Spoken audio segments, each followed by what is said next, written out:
ತುಂಬಾ ದಿನದಿಂದ ಅನ್ಕೊಂಡಿದ್ದೆ ಅಂಜನಾದ್ರಿ ಬೆಟ್ಟಕ್ಕೆ ಹೋಗ್ಬೇಕು ಅಂತ. ನಮ್ಮ ಬಾಯ್ಸ್ ಜೊತೆ ಹೋಗೋದಕ್ಕೆ ಕಾಲ ಕೂಡಿ ಬಂದೇ ಬಿಡ್ತು. ಸೊ ಇಲ್ಲಿದೆ ನೋಡಿ, ಇವು ಬಾಳೆಹಣ್ಣು. ಅಲ್ಲಿರ್ತಕ್ಕಂಥ ಕೋತಿಗಳಿಗೆ ಬಾಳೆಹಣ್ಣು ಹಾಕ್ಬೇಕು ಅಂತ ನಾನೇ ಬಾಳೆಹಣ್ಣ ಎತ್ಕೊಂಡಿದ್ದೀನಿ. ಸೊ ಇವ ನಮ್ಮ ಮರಿಗೌಡ, ಲೀಡರ್ ಅಂತಾನೆ ಹೇಳ್ಬೋದು.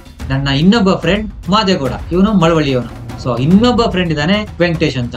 ನಾವೆಲ್ಲರೂ ಸೇರ್ಕೊಂಡು ಇವತ್ತು ಅಂಜನಾದ್ರಿ ಬೆಟ್ಟಕ್ಕೆ ಹೋಗ್ತಾ ಇದೀವಿ. ವಿಡಿಯೋನ ಸ್ಕಿಪ್ ಮಾಡದೆ ಎಂಡ್ವರೆಗೂ ನೋಡಿ. ನಾವಂತೂ ಸಖತ್ ಎಂಜಾಯ್ ಮಾಡಿದೀವಿ ಇವನ್ನ ಬೆಟ್ಟ ಹತ್ತೋದ್ರಲ್ಲಿ. So let's climb the hill.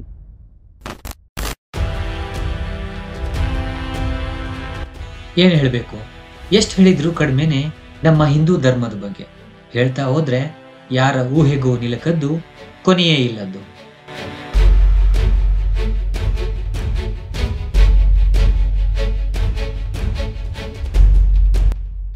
ಈ ದೇವಸ್ಥಾನ ಇರೋದು ಕರ್ನಾಟಕದ ಕೊಪ್ಪಳ ಜಿಲ್ಲೆಯ ಗಂಗಾವತಿ ತಾಲೂಕಿನ ಅಂಜನಾದ್ರಿಯಲ್ಲಿ.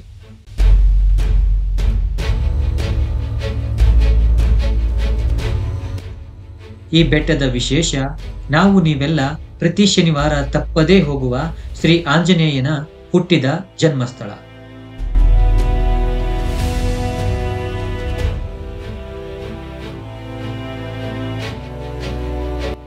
ಅಂಜನಾದ್ರಿ ಬೆಟ್ಟ ತುಂಗಾಭದ್ರಾ ನದಿಯ ದಡದಲ್ಲಿದ್ದು, ಇಲ್ಲಿಗೆ ಕರ್ನಾಟಕ ಅಲ್ಲದೆ ಬೇರೆ ಬೇರೆ ರಾಜ್ಯಗಳಿಂದ ಮತ್ತು ದೇಶಗಳಿಂದ ಇಲ್ಲಿಗೆ ಜನರು ಪ್ರವಾಸಕ್ಕೆ ಬರುತ್ತಾರೆ.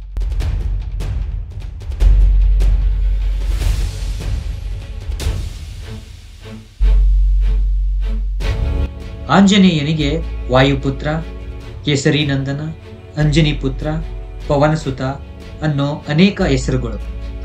ಶ್ರೀ ಆಂಜನೇಯ ಶಿವನ ಅವತಾರ ಅಂತ ಪುರಾಣಗಳಲ್ಲಿ ಉಲ್ಲೇಖವಿದೆ.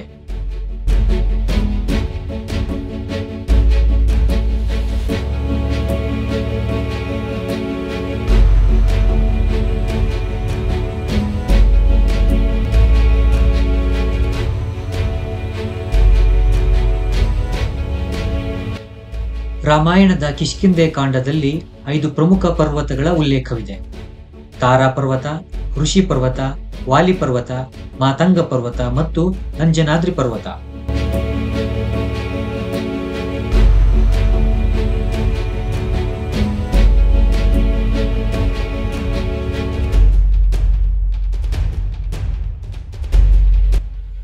ಈ 5 ಪರ್ವತಗಳಲ್ಲಿ ಅಂಜನಾದ್ರಿ ಪರ್ವತ ಅತ್ಯಂತ ಪ್ರಮುಖವಾದದ್ದು ಮತ್ತು ವಿಶೇಷವಾದದ್ದು.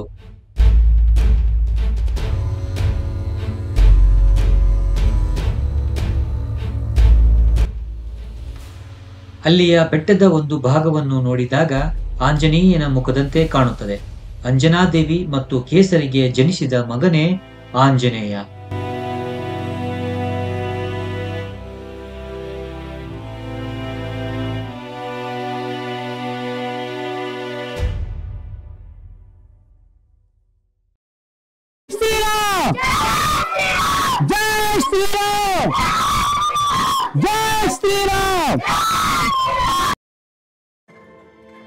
ನೀವು ಬೆಟ್ಟವನ್ನು ಹತ್ತಬೇಕಾದರೆ ಸರಿಸುಮಾರು 570 ಮೆಟ್ಟಿಲುಗಳನ್ನು ಹತ್ತಬೇಕು. ನಿಮಗೆ ದಾರಿಯುದ್ದಕ್ಕೂ ಕೋತಿಗಳು ಇಲ್ಲಿ ನಿಮಗೆ ಕಾಣಸಿಗುತ್ತವೆ.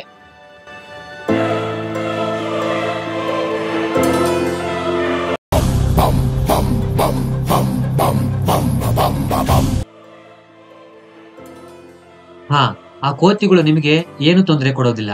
ಹೋಗ್ಬೇಕಾದ್ರೆ ಸ್ವಲ್ಪ ಬಾಳೆಹಣ್ಣು ಎತ್ಕೊಂಡೋಗಿ, ಅಷ್ಟೇ ಸಾಕು.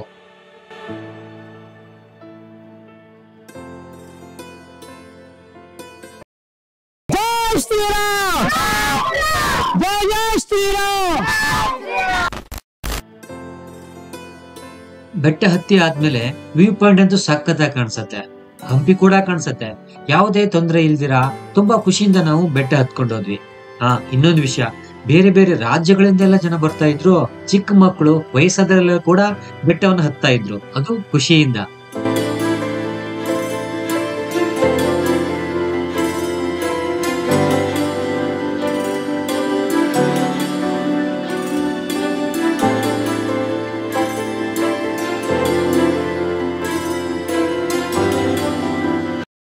ಬಲಿಗಂಜಿ ನೀಡಿದ ತ್ಯಾಗಿ. ಅರ್ಧ ಗಂಟೆಯಿಂದ ಇದೇ ತರ ಪ್ರತಿಯೊಬ್ಬರ ಫೋಟೋವನ್ನು ತೆಗಿತಾ ಇದ್ದೆ. ಜನಗಳ ಮುಖದಲ್ಲಿ ಖುಷಿ ನೋಡ್ಬೇಕಾಗಿತ್ತು. ತಮ್ಮ ಎಲ್ಲಾ ಕಷ್ಟಗಳನ್ನ ಮರೆತು ಬೆಟ್ಟವನ್ನ ಹತ್ತಿದ್ರು.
मनोजवं मारुततुल्यवेगं जितेन्द्रियं बुद्धिमतां वरिष्ठं वातात्मजं वानरयूतमुख्यं श्रीरामदूतं शिरसा नमामि.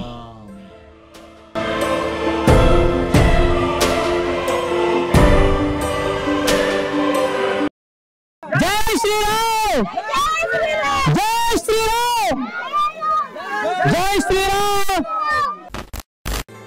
ನಾವು ಬೆಳಗ್ಗೆ ಬೇಗನೆ ಹೋಗಿದ್ವಿ, ಅಂದ್ರೆ 10 ಗಂಟೆಗೆ. ದರ್ಶನ ಮುಗಿಸ್ಕೊಂಡು ಬರೋಷ್ಟೊತ್ತಿಗೆ 11 ಗಂಟೆ ಆಗಿತ್ತು. ಸೊ ಬಂದ್ ನೋಡಿದ ತಕ್ಷಣ ಇಷ್ಟೊಂದ್ ಜನ ಇಲ್ಲಿ ಸ್ಟ್ರಕ್ ಆಗ್ಬಿಟ್ಟಿದ್ರು. ಇವರು 2 ರಿಂದ 3 ಅವರ್ ಇಲ್ಲೇ ನಿಂತ್ಕೊಂಡಿದ್ರು. ಸೊ ನನ್ ಸಜೆಷನ್ ಇಷ್ಟೇ, ಸ್ವಲ್ಪ ಬೇಗ ಹೋಗಿ.